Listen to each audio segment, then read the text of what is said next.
Civic son of a bitch. My name is James Day, part-time journalist, full-time silly duffer. It's the weekend. You're driving in the city. Suddenly a crowd swarms around your car. You're pissed. What is this? A protest? Get off the road, you say. They don't listen. Suddenly they start lying down on the road in front of your car. You honk. They don't move. You rev your engine. They start yelling at you. Then, out of nowhere, Kendall Jenner gives you a Pepsi. Everything's all right.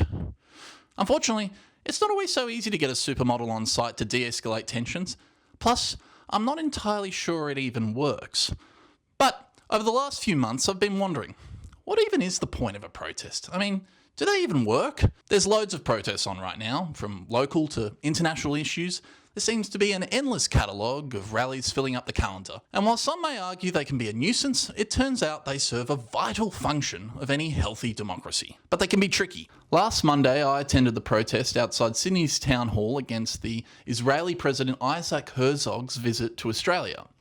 Following the Bondi Beach attacks in December at a Hanukkah event where 15 people were murdered by Sajid Akram, a former Indian national, and his son Naveed, Prime Minister Anthony Albanese said he invited the Israeli president to bring comfort to the Jewish community who were targeted. However, many were angry at this decision as President Herzog's government was found in September by a UN Commission of Inquiry to be committing a genocide in the Gaza Strip against the Palestinian people. In November 2024, the International Criminal Court also issued an arrest warrant for Herzog's colleague and Israel's Prime Minister Benjamin Netanyahu for allegedly committing war crimes and crimes against humanity. Herzog's position as president is largely ceremonial, like Australia's own Governor-General, so he has limited power over actual government policy in Israel. Yet, in spite of originally being a supporter of a two-state solution and coming from the centre-left of politics, he has since aligned himself with the far-right policies of Netanyahu. There's a photo of him signing an Israeli artillery shell that was later dropped on Gaza, and in the wake of the October 7 attacks,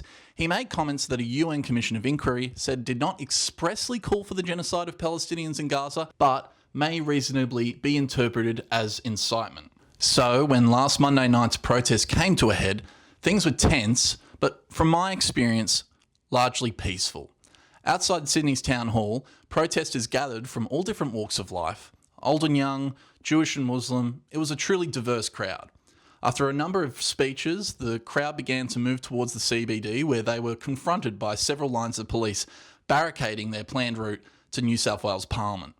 Prior to the event on Saturday, the 7th of February, the New South Wales government declared the president's visit a major event, such that no protests could occur in the Sydney CBD and an area covering much of the city's eastern suburbs. The declaration also gave police expanded powers to manage crowd safety and search attendees who they deemed a risk. It also meant those who failed to comply with police directions could face fines of up to $5,500. The Palestine Action Group, who organised this protest, made a legal challenge to this decision by the state government. Only an hour and a half prior to the scheduled protest, the New South Wales Supreme Court handed down a decision that ruled in favour of the state government and rejected the organisers' legal challenge. While the state government excluded Hyde Park as a potential location for the protesters to assemble, spokesperson for the Palestine Action Group, Josh Lees, said, "We assert our right to protest at Sydney Town Hall because it is the most visible town square that we have in this city for a peaceful assembly and demonstration. We will not be shunted off to some park,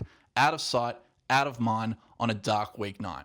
That is not consistent with a genuine right to protest. So when things came to a head that night and protesters met police outside Town Hall, let's just say this. What happens when an unstoppable force meets an immovable object? Nothing good.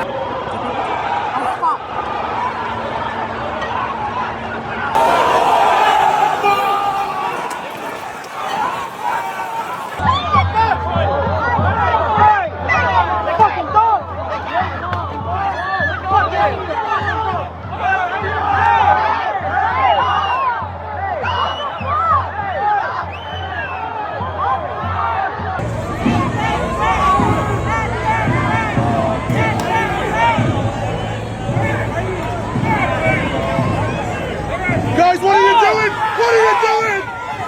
What are you doing? What are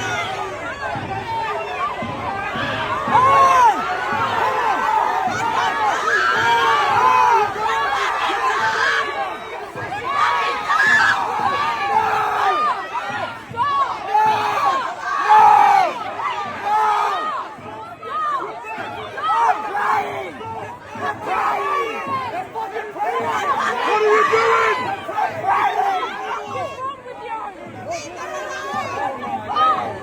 Oh my God! What are you doing? Stop! Stop! Stop!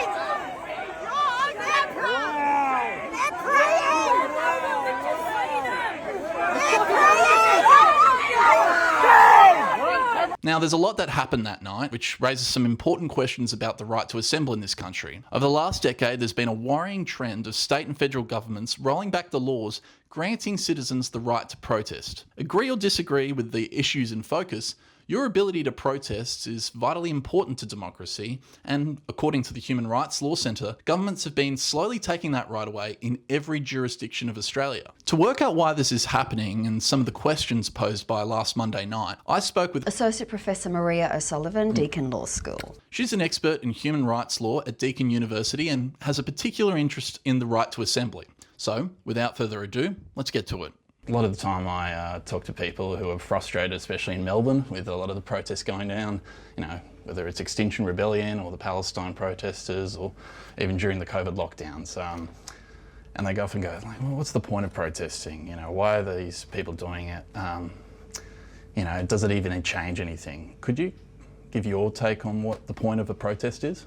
Yeah, well, if we look at power, so a lot of commentators, intellectuals like Noam Chomsky and things talk about power, and we talk about power in the law too in sort of legal circles. So on one hand, you might have power through lobbying government. A lot of people don't have that voice though.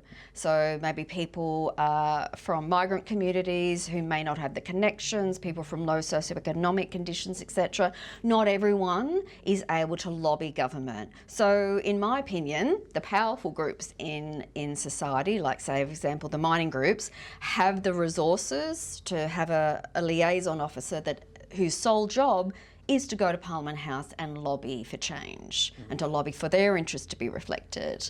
And then there's a cohort, maybe young people, maybe others who don't have those resources, and therefore protest can be a way in which they can have their voice heard. And it also has a solidarity aspect, that is, people come together, for example with climate change, perceive that the government is not doing what they think is enough, and I think there's a strong argument that in the climate area the government's not doing enough. So they can therefore go to the streets and communicate their idea publicly. And it's really important that they do it publicly, and this will go back to what I'm going to say later about restrictions. There's an argument, as you say, that it shouldn't be in the streets because that either obstructs traffic or it, in some cases, may, I guess, affect commercial interests like shops. But there's also an argument, by the way, that the protests bring people to the city centre, by the way. But yeah, so we always have to balance interests, but there is a very strong argument that the protest should be able to be on the roads and not restricted to a park. Right. The big debate at the moment, especially this week, is following the Bondi attack in Sydney. A lot of the language being thrown out is around two words: social cohesion. When it comes to protests, how do you think they can impact social cohesion in this sort of context? Do they improve it? Does it reduce it? What sort of dynamics are we playing with here? Yeah, there's one argument that it fractures social cohesion because I guess the messaging might be a bit divisive. But there's an argument, as we saw in I don't know how many in the end attended that Harbour Bridge protest, last year. But hundreds, maybe 90,000, 100,000, but a very, very strong cohort of people that were brought together to obviously protest about what's happening in Gaza. So on one argument, that actually enhances social cohesion because it brings people together.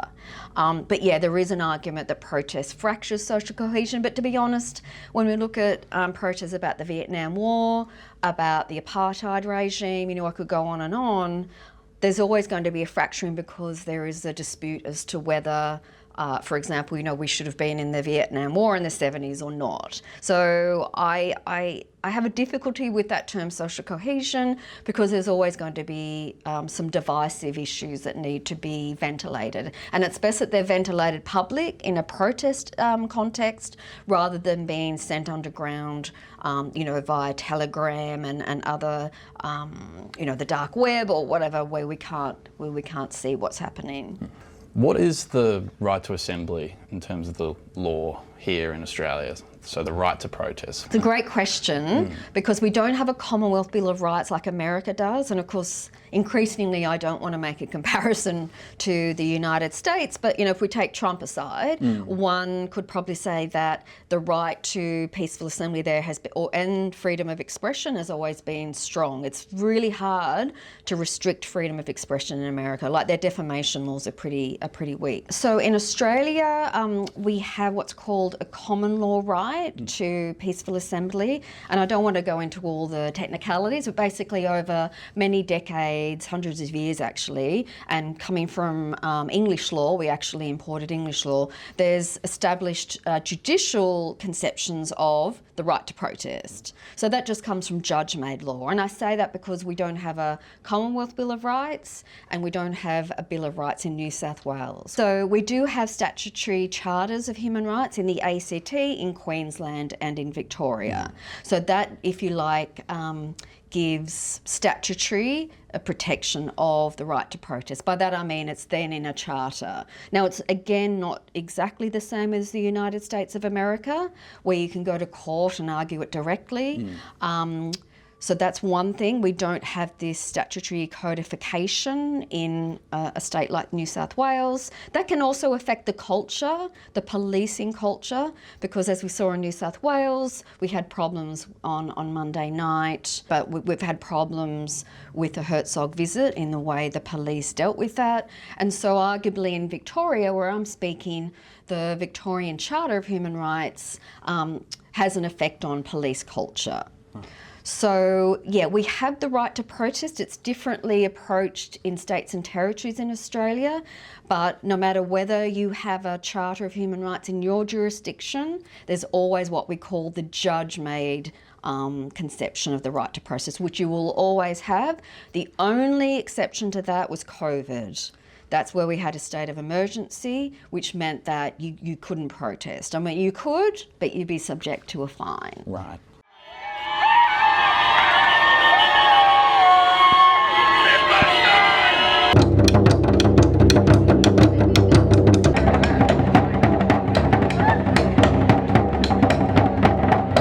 Hi guys, what's your names? My name's Lena. My name's Lou Jane. Nice to meet you. What brings you here today? I think that in any case of human suffering, it's our moral duty to stand up and do what we can if we have the capacity to do so, in which case we do. and I think the very essence of being human is to be able to empathize with other humans and to feel their pain and feel their struggle. And if we have a voice, we have to be the voice for the voiceless. So why do you think protesting is important? As a young woman myself, I feel like I represent a lot of people around me, and coming out tonight and coming out to protest is something that I have the power to do, so I feel like I must do it. Protesting is important because it gives a voice to the people, and it sends a very clear and direct message to whoever we're protesting to, in this case the government.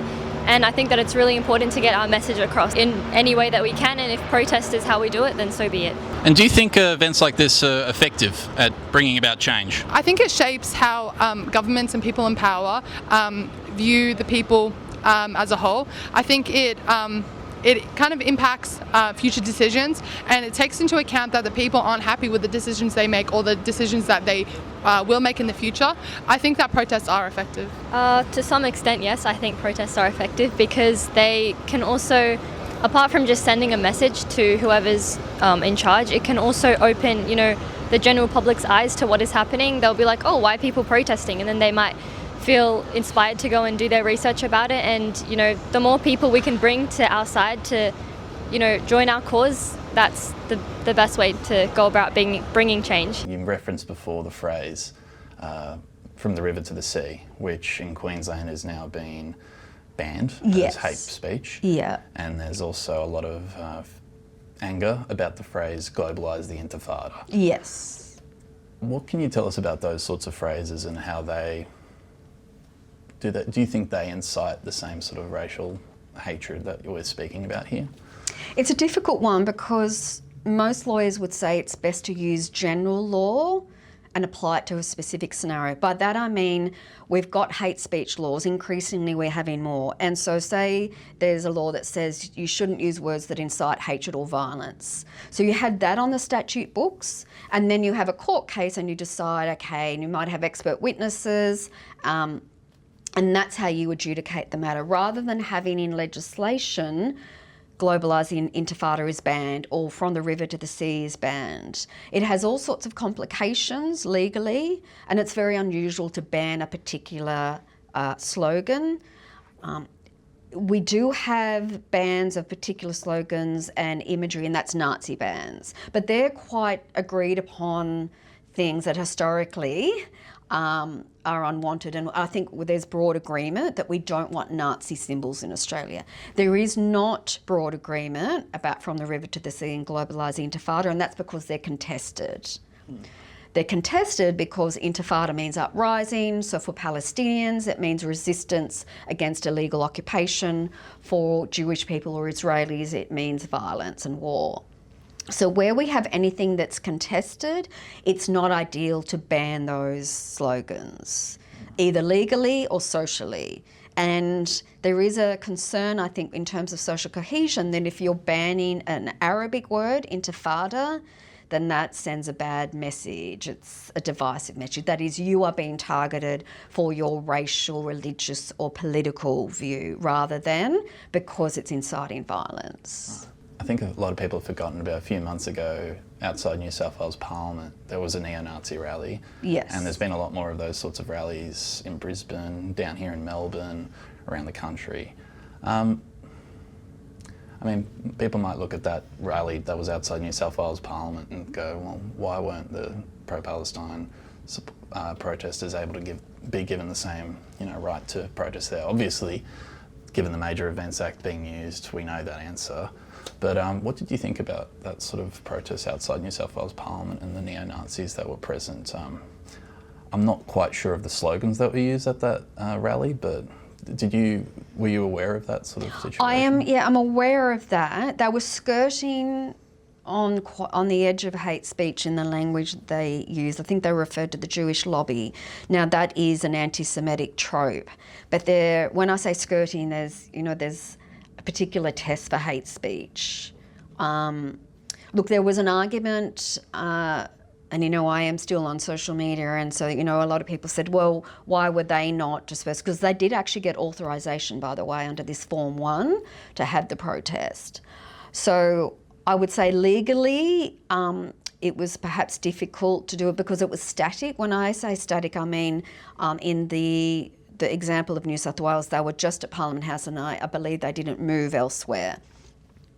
Look, no one wants to see that footage, but yeah, the hate speech laws, it was difficult to get them on that, because now they're a bit more educated, by the way, about what slogans breach hate speech laws. But I do think in terms of trust in government, there's been a lot of comment on social media that reduces trust in the government and in the police, because on one view, that Nazi protests and other rallies haven't been dispersed, whereas the pro-Palestinian protests have been.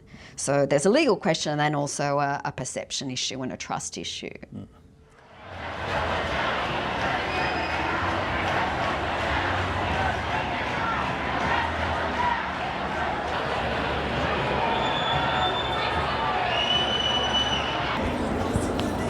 So, what's your name? Christine. Nice to meet you, Christine. What brought you here today?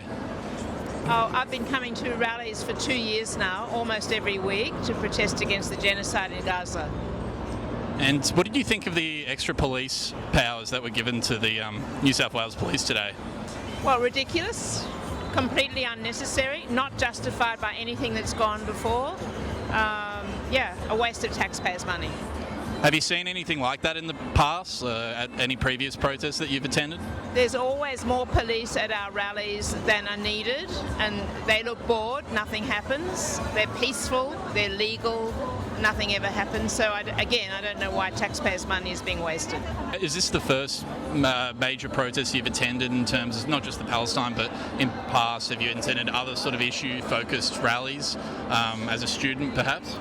Oh, well, yes, given my age, I'm in my 70s, you can take me back to Vietnam, so yes, it's not the first. Invasion of Iraq, absolutely. A lot of connected with what Israel has done, because my daughters have a Palestinian father, so I'm very connected to that issue. But also First Nations issues, Aboriginal rights, Invasion Day, those kinds of things, because it's the same issue.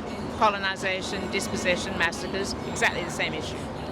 And given your experience with these protests, why do you think it's important to protest?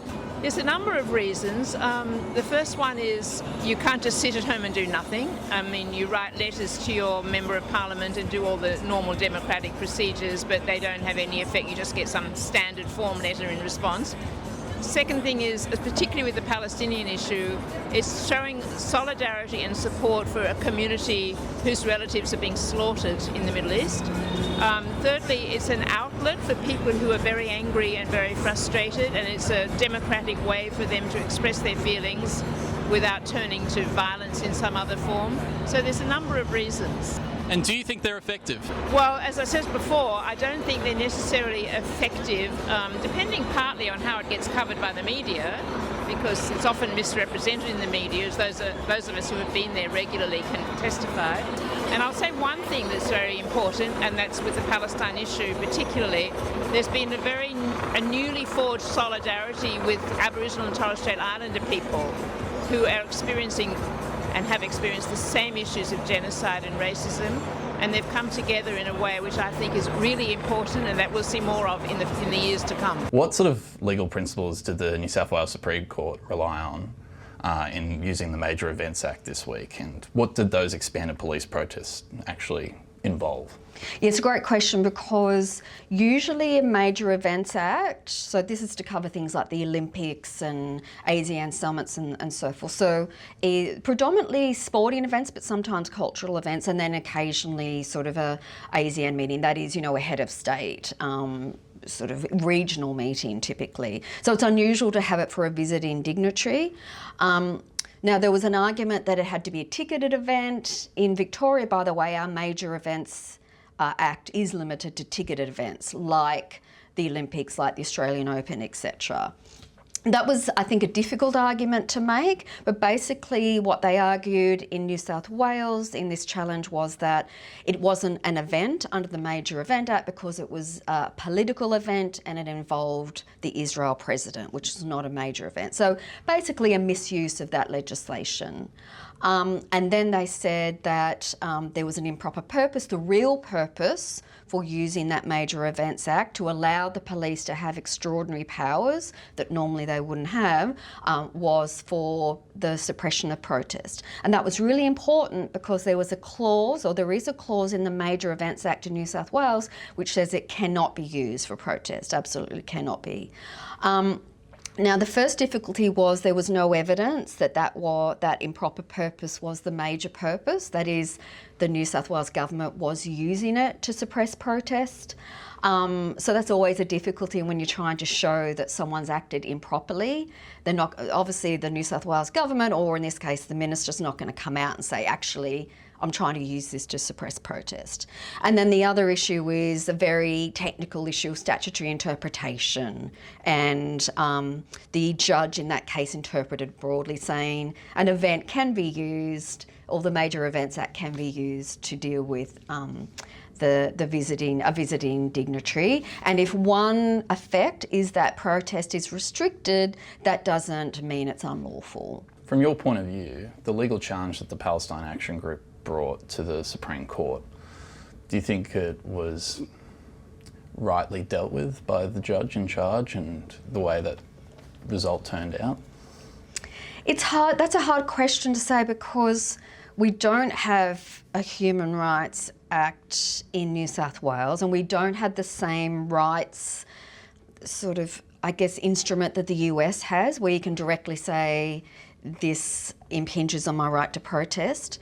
I would say that I think the statutory interpretation approach that the judge took was justified, and I think the improper purpose argument was difficult to mount, and there was no evidence of that. So on the arguments put, I think the judge was correct. The only thing I would say is that with this declaration under the Major Events Act, and there's also another declaration that's on foot about Form 1s that I can get to, but they carve out Hyde Park. That means that the protest could have occurred in Hyde Park in Sydney, but of course Palestine Action quite rightly argued that the communicative nature of their message had to be taken to the streets. So that goes back to my other argument about the fact that if you're trying to communicate your message about climate change or Gaza, you want to be able to do that in the street so people take notice. If you just restrict it to a park, it's limited in its audience. So the judge in the hearing did refer to the exception to the limitation. That was they could have taken the protest to Hyde Park, and that will come up in a subsequent challenge. It's being heard on the 26th of February, by the way. So that's where the judge said, okay, there's a balance in here. Protest isn't absolutely banned. It's just restricted to Hyde Park. Looking at a couple of years ago, I saw your article about the on-campus protests, and also just the argument that's been made at that time by the government to bring in permits to protest. Have you seen much progress in that area in terms of bringing that about, or has it been pushed back a little? Yeah, this is quite controversial because the UN Human Rights Committee, which deals with the International Covenant, this important covenant, that Australia was one of the first countries to sign, by the way, that says you shouldn't have permit systems. You can notify the authorities that you want to protest, and that's always a good idea to control traffic, and that's the approach that's taken in Melbourne. You can notify Town Hall, the council. In New South Wales, you need a permit, so this is this Form 1. At the moment, by the way, you can't even authorise a protest because they have this declaration. The protest, I forget now the actual word, but it's something like the Protest Restriction Declaration. So that means at the moment, people cannot even get the Form 1 authorisation. By the way, that means, to break it down really simply, that you can protest, but it will be unauthorised. That means you can be charged with obstructing traffic and other public order offences. In New South Wales, the permit, the authorisation, allows people to protest and not be charged with obstruction of traffic. I don't agree with the permit for protests. In Victoria, we don't have it, and our Premier has pushed back on that. I'm not sure exactly why, but I think that's a good idea, and I think it's great that Victoria doesn't have the permit protest system.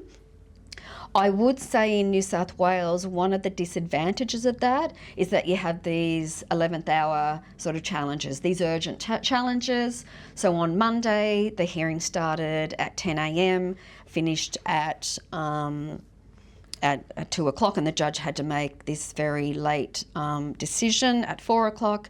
And that's been going on for a couple of years now in in New South Wales, where the permit is denied and then people have to go to court at the last minute, literally 2 hours before the protest is due to occur, and have the matter heard very quickly, which puts a strain on judges. They're placed in quite an invidious position to decide these very complex issues at the last minute. And the permit system allows that to occur, and it's not a good idea.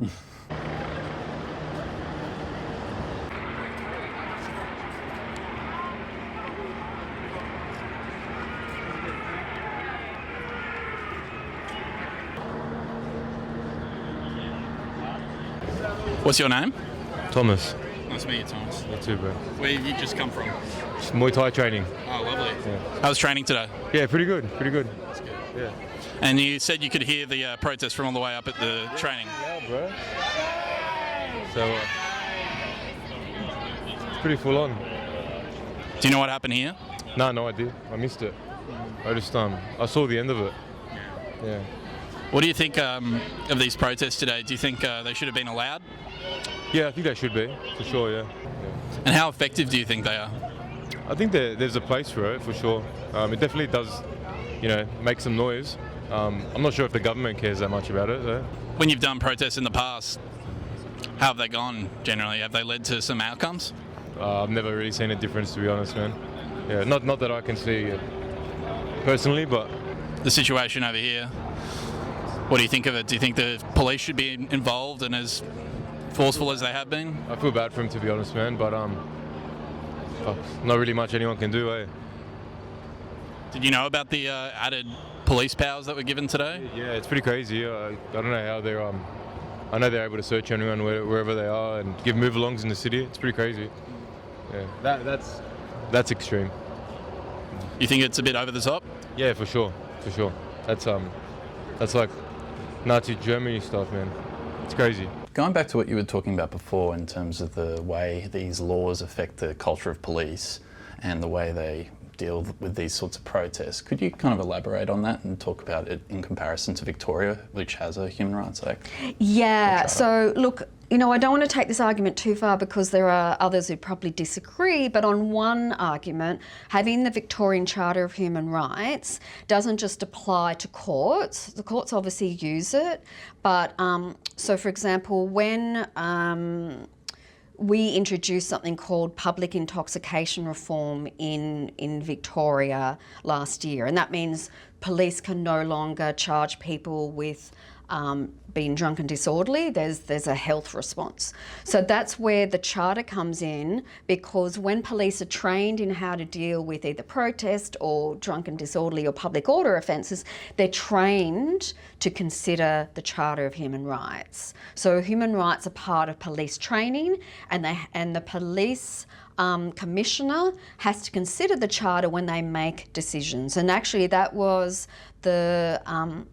there was a challenge in Victoria recently, and the police were found to have breached the charter in the way they dealt with a particular determination. When it comes to those extra police powers under Australian law or New South Wales law, how do they compare with obligations that we've made on a federal level under international law? Is there sort of comparison to be made there? What can you say to that? Yeah, so international law, Australia is a party to something called the International Covenant on Civil and Political Rights. Article 21 of that says that everyone has the right to peaceful assembly. And by the way, peaceful means it can't be violent. By the way, if one or two people in a protest are violent, it doesn't mean the assembly therefore becomes unprotected because it's violent. It has to be a little bit more prevalent. So if we say we have the right to peaceful assembly at international law, that means Australia has to have laws in compliance with that. And we've just gone through a process through the UN where Australia had to give a report to the UN about that. So concerns have been made by a number of UN special rapporteurs. These are typically academics who are given what we call a special mandate to comment on certain things. So a couple of UN special rapporteurs, experts in the field, have raised concerns about particularly the New South Wales, to some extent other jurisdictions, but in recent times, the draconian nature of some of our laws. But we can't actually litigate international law directly in Australia. So going back to your question about compliance, yes, I think there would be a question about whether only limiting protest to, say, Hyde Park under the New South Wales regime, there would be a question as to whether that's a legitimate balance between the right to protest and other rights, in this case, public safety and public order. Now, I would like to note that even though under international law there's the right to peaceful assembly, there is an exception clause. So the right to protest can be limited for public safety, public order and health issues. So that's why in the case of COVID, we were, when I say we, Australia, in terms of the states and territories, were allowed to restrict protest. When protests start out peacefully and eventually escalate into those confrontations with the police, I mean, what standards should the police adhere to prevent sort of unneeded escalation? Is there much to say in the law there about what can be done? Yeah, now there's a police manual in domestic law. I don't have access to that. But I know internationally there are law enforcement standards and then also UN standards about that. And basically police can't use disproportionate force. And they also can't have collective action if, say, one or two people are being violent. And look, typically there are some people that get carried away, you know, they may not be even part of the actual protest movement, they're just bad actors. And so if they, for example, assault a police officer, the police have to deal with those individuals, and they can do so obviously to protect public safety or their own safety, but they then can't what we call take collective action in response to those 2 or 3 people against the whole protest group. And also they can't engage in disproportionate force. From what you've seen of the footage on Monday night's protest, I mean, you can choose to comment on this or not, what would you say in terms of, were they adhering to those obligations, I guess, under the international police manuals? Do you think they went a bit over the top in some of those interactions? Yeah, I do. Look, and I know that Premier Min said we shouldn't be adjudicating the matter just looking at 15 seconds. I did look at a clip that was a whole minute, and that's in relation to the punching of the older man. It's funny they said, you know, older man, so he's probably my age, but that's where the police officer on the bike got, it seems like there was an entanglement. Yeah. And look, I would say videos of of the police officer punching someone, I've never really seen that before. I've seen footage obviously of disproportionate violence, but a police officer punching someone doesn't seem to be proportionate and in line. And then of course there was other footage of Muslim people in prayer and the police taking those up. Now, I believe firstly the Muslim prayer incident was supposed to have been authorised, and it did also occur during a Muslim prayer time at sundown.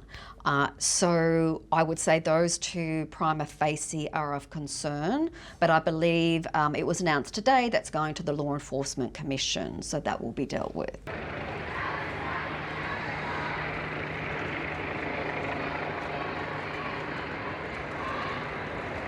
My name's Kilwena, and these are my furry friends named Snowy and Cheeky, and we're out here, as you all know, to join the march of a lifetime, you know, against you know who. Don't need to say any names, as we all know. But as I said, yeah, we're here, and I'm not saying that this is the end. It's the beginning. And we just got to stay strong, stay believing, and stay proud. Why do you think protesting is important? Well, it's to help the ones that need help, like the Palestinian people, what they're going through. If no one out there does anything, no one will know. At least there'll be, later on in years to come, the next generation or the generation after will say, why didn't the world stop it? Then they'll know why. What do you think of the added powers that were given to the police today for this major event? Well, they brought in these new laws, and they wanted to use them. They got their agenda, but they didn't scare us. We still came out, and that's what it's about. No one stayed away, no matter what the responsibles of the fines could be. We came out to support the Palestinian people and the cause. Do you think this show of support today will work? Well, we're only one majority. There's another 2 days to go. This is the beginning. We'll see in the next 2 days what happens. It's not going to stop. It's going to make everyone out there realise what's going on. The media don't want to know anything about it. They'll see now. The world will see. That's what counts. We're out there. Brothers! Got up. Hey. All good, brother. Yeah. Have they been rolling back the laws on the right to assembly in this country? Yeah, I don't know about the last few decades. I've noticed in the last probably 5 years, and that started off with Extinction Rebellion and the climate change issue. And again, to be honest, I think that's largely coming from mining companies having problems with how climate protest is carried out, for example, outside Rio Tinto's offices, etc. And so they have lobbied government. In my opinion, the changes can be brought back to that. So, look, there is, I guess, an argument that we rely on mining for partly, our economy. I think sometimes that's overblown, the importance of that. But there's an argument that commercial interests also have to be balanced with the right to protest. So that comes out, when you've got logging in Tasmania and they've got safe access zones to allow that logging to be done, and then protest has to occur within a certain area. So putting that aside, I would say, over the last 5 or 6 years, I've seen restrictive measures. So that would be increasing sentencing for protest. We can see that with the case of Violet Coco, which was about 2 years ago, when she protested. She's a climate change protester. She protested on Sydney Harbour Bridge. She was improperly charged with obstructing an ambulance. That was later found to be unfounded. But she was sentenced to 15 months imprisonment. So, an increase in the sentences, and then I would say greater use of public order offences, so obstructing protest. So the other, restriction is, the greater use of these declarations. So allowing police greater search powers, which has what we call a chilling effect. Chilling effect means that I may not want to protest because I think, okay, I'm going to be searched or I'm going to be subject to police brutality. So there's what the law says and then how it communicates, and it might have, I don't want to protest given, I might be sentenced to 15 months imprisonment. Why do you think these laws are being used more? These laws are being changed in that such a way? Is there a changing political culture? Is there a change in our society? It's a good question. I guess I think it's international things have occurred. Obviously with Gaza, I think it's the allegations of genocide and the issues of Gaza. And that's interesting because the Prime Minister said this week we need to drop the temperature down, but really, and a lot of people say, we shouldn't be bringing international conflicts to Australia. But people have to understand we are now international and global. We can see what's happening in Gaza on our mobile phones. And we have people here who have links to Gaza, and so they are quite rightly concerned. So there's been conflicts internationally, which mean that people want to protest. And then obviously there are disagreements about how that is viewed. Then with climate change, I think we've had inaction by the Australian government and other governments internationally, and that has meant particularly young people are quite rightly concerned about that. Perhaps we are also being polarised by social media, but I think in terms of the restrictions, the government's trying to, I guess, deal with that polarisation.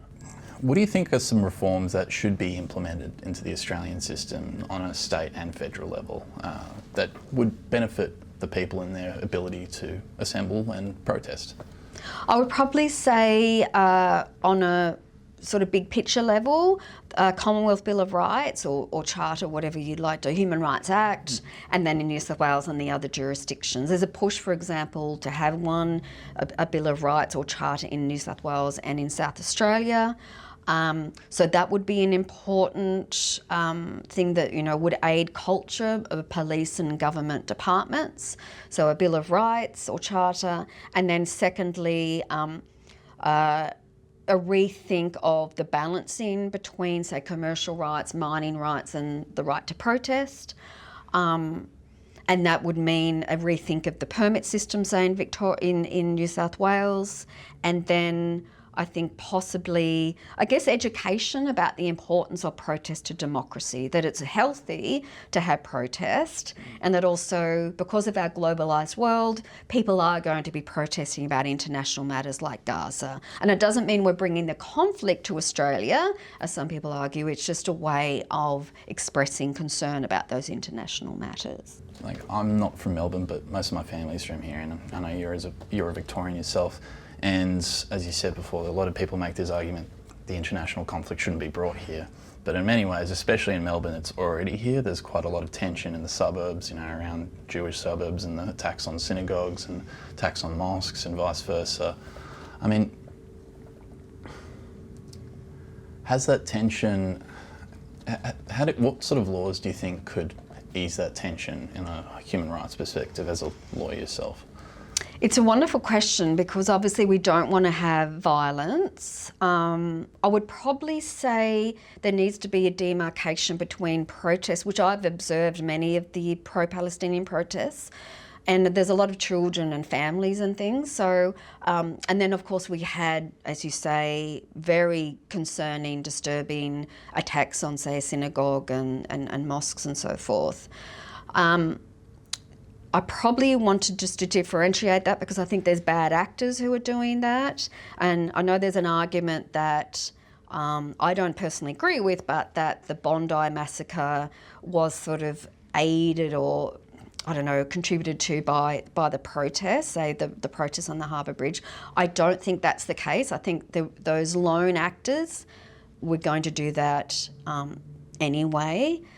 I certainly do not think there's any evidence to say the Bondi, the pair of Bondi massacres were in any way associated or even attended those protests. So that's the first thing. But I do take the point that language is important. So if you're using inflammatory language in public discourse, it does affect the way people are dealt with and viewed. But I would say if we're looking at things like hate speech laws, I would look at Parliament House and the way people carry on there and the words that are used in Parliament House. So I think it's all very, it's good that we have hate speech laws and we communicate through education in schools and things in terms of Islamophobia and anti-Semitism. I think that's really good to have education in schools about that. But also I had to point to the media. maybe we need to have more reform of social media, but also our politicians and the way they speak about matters. You know, going back to an unrelated issue, it's not related to Islamophobia or anti-Semitism, but a number of years ago there was footage of Tony Abbott, who was then I think he was the Prime Minister, no, he may not have been the Prime Minister then, but Tony Abbott was pictured with a sign saying "Ditch the bitch," and it was about Julie Gillard. Perhaps in that instance he was the leader of the opposition, she was the Prime Minister, but you know, I could give you examples after examples, Barnaby Joyce's language, you know, One Nation, of where really politicians also need to take the lead in the language they use and to be careful about stoking division in Australia. Right. Needs to begin at the top. Lead by example. Yes.